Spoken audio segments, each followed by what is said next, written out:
Pemirsa, hari pertama masa tenang jelang pemungutan suara pemilu 2024, sejumlah alat peraga kampanye masih terpasang di jalan-jalan protokol di ibu kota. Bendera, spanduk, dan baliho calon anggota legislatif juga capres-cawapres masih memenuhi jalan. Minggu pagi di kawasan Gelora Bung Karno, Senayan, Jakarta, sejumlah alat peraga kampanye masih terpampang. Bendera partai politik, spanduk, dan baliho capres-cawapres masih mengotori jalan. Menurut peraturan Komisi Pemilihan Umum, selama masa tenang pemilu, yakni 3 hari jelang pemungutan suara, seluruh alat peraga kampanye harus dicopot. Para kontestan juga dilarang berkampanye dimanapun. Petugas Bawaslu dan Satpol PP kemudian akan segera menertibkan alat peraga kampanye yang masih terpasang dari seluruh wilayah di ibu kota.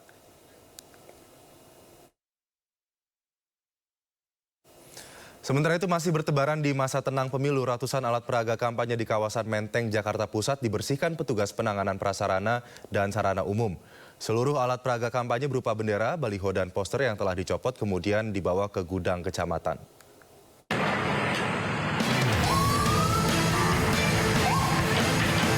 Memasuki masa tenang pemilu 2024, petugas masih berupaya melakukan pembersihan alat peraga kampanye.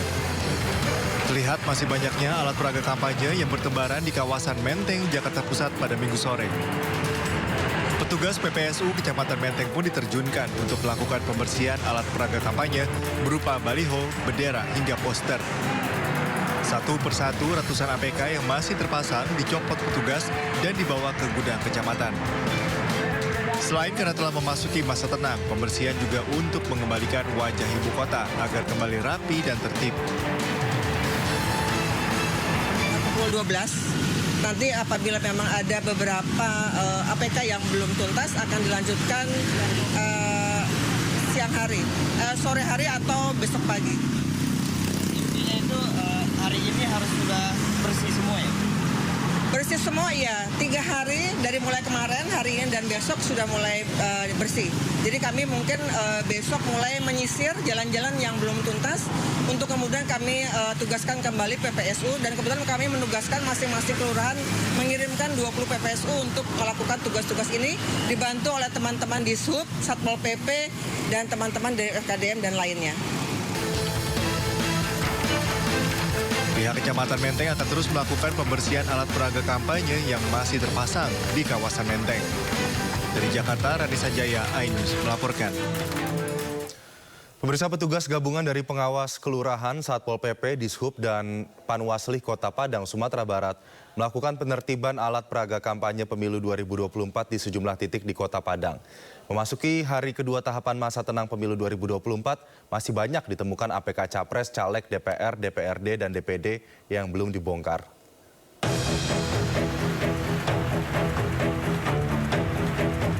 Dengan menggunakan alat berat dan truk, sejumlah alat peraga kampanye baliho berukuran besar diturunkan oleh petugas gabungan dari Satpol PP, Dishub, Panitia Pengawas Kota Padang di sejumlah jalan protokol di Kota Padang, Sumatera Barat. Di hari kedua masa tenang kampanye, petugas masih banyak menemukan APK pemilu yang masih bertebaran di sejumlah kawasan di Kota Padang. Penertiban dilakukan di 11 kecamatan yang ada di Kota Padang sejak hari pertama masa tenang hingga jelang pemilihan.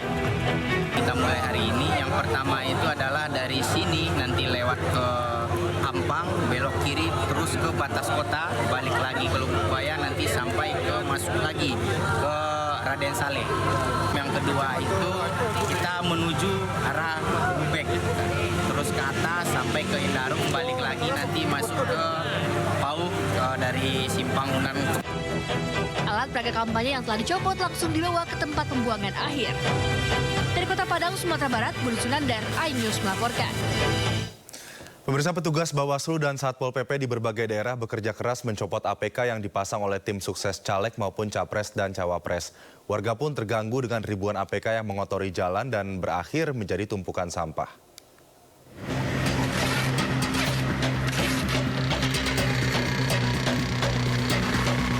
Petugas Bawaslu dan Satpol PP mencopot alat peraga kampanye di sejumlah ruas jalan di Purwakarta, Jawa Barat, Minggu pagi. Saat penertiban, petugas kesulitan lantaran banyak APK yang dipasang di pohon menggunakan paku atau diikat memakai kawat. Petugas juga menyisir seluruh wilayah untuk membersihkan APK yang dipasang oleh tim sukses para caleg maupun capres dan cawapres. Sampai kapan nih Kang penertiban? Di masa hari tenang. Masa hari tenang ya? Adalah itu yang pakai kawat, susah ya dilepas. Hingga Minggu sore alat peraga kampanye juga masih berserakan di beberapa ruas jalan di Kota Bandung, Jawa Barat. Petugas rupanya belum menjangkau seluruh wilayah Kota Bandung untuk menertibkan seluruh APK yang jumlahnya sangat banyak. Warga pun mengaku risih dan terganggu dengan banyaknya spanduk, bendera, dan baliho yang bertebaran di mana-mana. Apalagi APK ini akan berakhir menjadi tumpukan sampah. Lumayan risih, apalagi yang ditaruhnya itu di dekat-dekat trotoar gitu, cukup mengganggu. Apalagi kadang-kadang kan saya jalan kaki ke kantor saya, kadang-kadang itu ada beberapa baliho yang menghalangi ketika berjalan di trotoar atau nempel di pohon-pohon. Itu kan sebenarnya kan tidak baik dan tidak rapi lah. Ratusan petugas Bawaslu dan Satpol PP Kabupaten Bekasi juga menertibkan ribuan alat peraga kampanye di sepanjang Jalan Pantura dan permukiman warga. Sebuah alat berat diterjunkan untuk mencopot APK yang masih terpasang di papan reklame berukuran besar. KPU dan Bawaslu meminta agar semua APK dibersihkan di masa tenang pemilu 2024. Tim Liputan iNews melaporkan. Pemirsa, Bawaslu RI memastikan akan melakukan pengawasan selama masa tenang pemilu. Pengawasan akan dilakukan di segala lini termasuk di lapangan dan patroli cyber media sosial.